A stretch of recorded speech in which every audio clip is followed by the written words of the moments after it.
Dear student, तो यहाँ पर next question, Jethalal took a housing loan of 2,50,000 rupees from a bank। जीठालाल ने बतौर कर्ज लिया 2,50,000 बैंक से, वो भी 10% पर एनम 10% फी शरह से उसने 4-5 ईयर्स 5 साल के लिए बैंक से कर्ज लिया। What is the yearly interest he must pay and the total amount he return to the bank. तो मुद्दत पूरी होने के बाद उसको इंटरेस्ट कितना देना होगा और टोटल अमाउंट इंटरेस्ट प्लस यानी उसको असल दर जो उसने 2,50,000 लिया था, टोटल कितनी अमाउंट उसको यानी कुल दर भी अपन को मालूम करना है। तो यहाँ पर सॉल्यूशन देखते हैं। P दिया हुआ है 2,50,000, R दिया हुआ है 10% और T दिया हुआ है 5 इयर्स। कितना दिया हुआ है?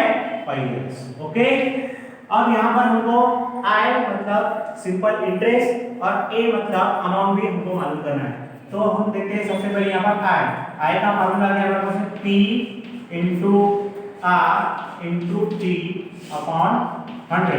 ये हमारे पास में सिंपल इंटरेस्ट का फार्मूला है। तो यहाँ हमारे पास P कितना है? 2,50,000 इंटू R कितना है? 10% और T कितना है? 5 इयर्स अपॉन 100।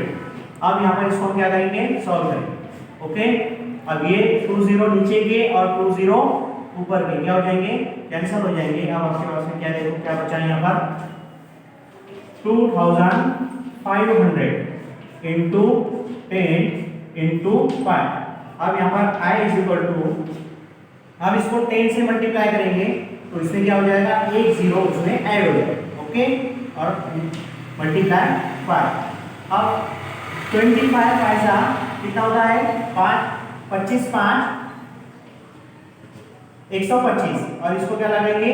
3 जोड़ लगाएंगे, मतलब I इज इक्वल टू हो गया आपके पास में कितना हो गया? यहाँ लिखेंगे रुपीस।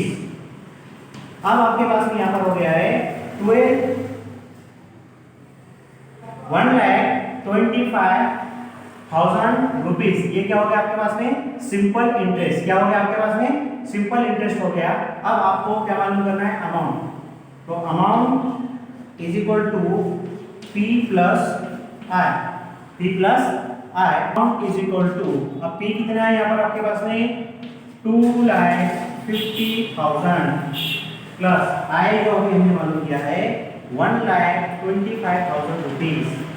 1,25,000 रुपीस इसमें हम क्या करेंगे? ऐड करेंगे।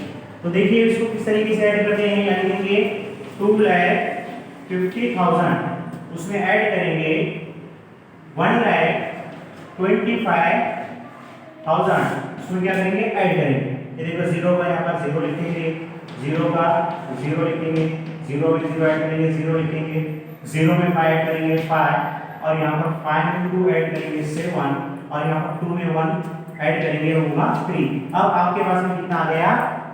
अमाउंट कितना आ गया? देखिए 3,75,000 रुपीस। कितना आया है? 3,75,000 रुपीस। मतलब ये हुआ कि जेठालाल को मुद्दत पूरी होने के बाद 5 साल के बाद बैंक को जो अमाउंट रिटर्न करनी है वो होगा आपके पास में 3,75,000 रुपीस। ओके।